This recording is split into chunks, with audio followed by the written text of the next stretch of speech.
As Jesus approached Jericho, a blind man was sitting by the roadside begging. And hearing a crowd going by, he inquired what was happening. They told him, "Jesus of Nazareth is passing by." He shouted, "Jesus, Son of David, have pity on me." The people walking in front rebuked him, telling him to be silent. But he kept calling out all the more, "Son of David, have pity on me." Today is Monday, November 17th, 2025, the Memorial of St. Elizabeth of Hungary. Today's guest presenter is Casey Kimball, a doctoral candidate in historical theology at Boston College and a visiting assistant professor of theology at Providence College. She's also a member of the Resilient Catholics Community's St. Jerome cohort. Today's Gospel reading is from Luke 18, 35-43. As Jesus approached Jericho, a blind man was sitting by the roadside begging. And hearing a crowd going by, he inquired what was happening. They told him, "Jesus of Nazareth is passing by." He shouted, "Jesus, Son of David, have pity on me." The people walking in front rebuked him, telling him to be silent. But he kept calling out all the more, "Son of David, have pity on me." Perhaps you feel like this blind man.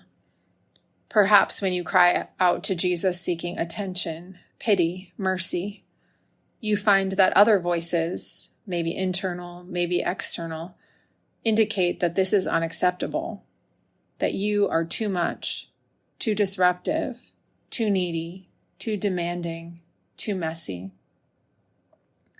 You might experience their rebukes as adding to your already heavy burdens. Perhaps you think that they speak for Jesus, but they don't.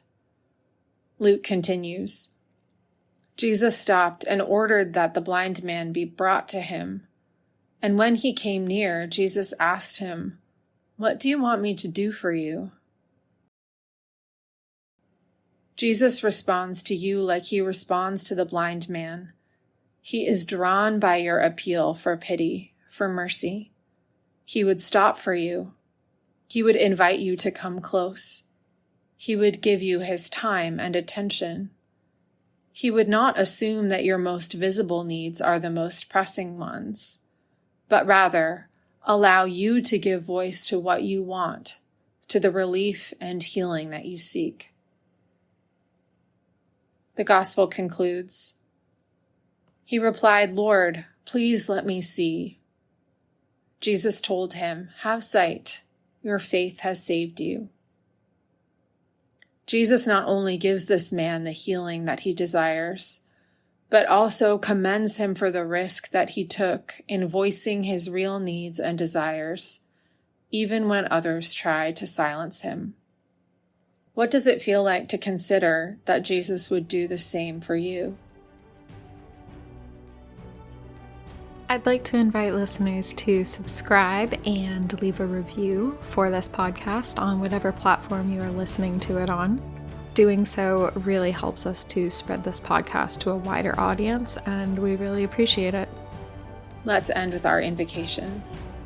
Our Lady, our Mother, Untier of Knots, pray for us. Saint Joseph, pray for us. Saint John the Baptist, pray for us. Saint Elizabeth of Hungary, pray for us.